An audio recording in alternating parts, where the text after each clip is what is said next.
میں جا کے بیٹھتا تھا، قریب کچھ سننے کو مل جائے بنگلہ دیش کہاں جانا ہوتا اپنا.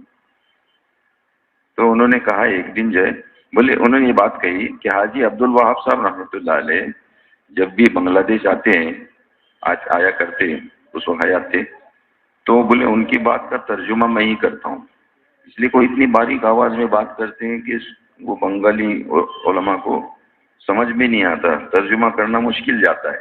ایک دو بار دوسروں کا ترجمہ طے ہوا تو حاجی صاحب نے بیچ میں سے اٹھایا بیان میں سے، ایک تو عمر فاروق کو بلاؤ، تو بولے مجھے بجا، یعنی اتنے قریب تھے وہ.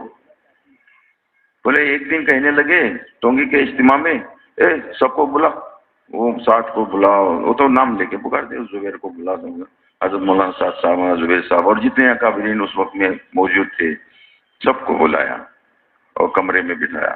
کہا مجھے کچھ بات آپ لوگوں سے کہنا ہے. دیکھو دھیان سے سنو، یہ بعض باتیں زندگی میں ایک ہی بار سننے کو ملتی ہے، ہم کو ایک ہی بار ہی سننے ملی ہے. انہوں نے یہ بات کہی حاجی عبد الوہاب صاحب نے، اور وہ اکابرین کے سامنے کہی کہ دیکھو یہ کام مولانا الیاس صاحب رحمۃ اللہ نے اللہ سے منوا کر لیا ہے، اس کو منوا کر لیا،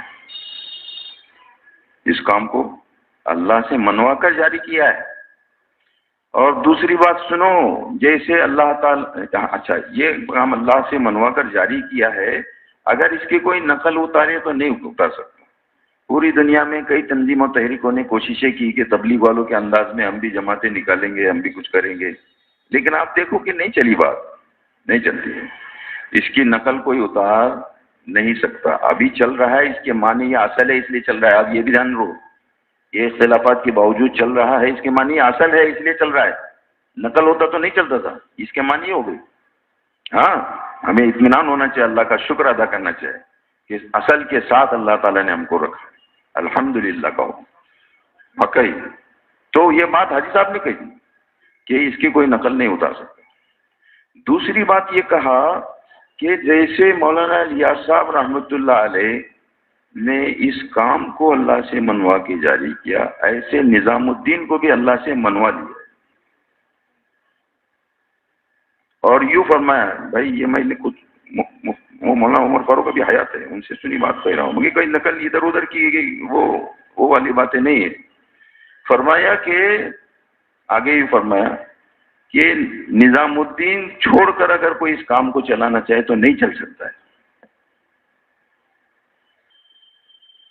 یہاں تک فرمایا، کہیں بولنے کو بھی ہم جیسے چھوٹے لوگوں کو ڈر لگتا ہے، لیکن جو سنی بات ہے یہ امانت کے طور پر نقل کر رہا ہوں.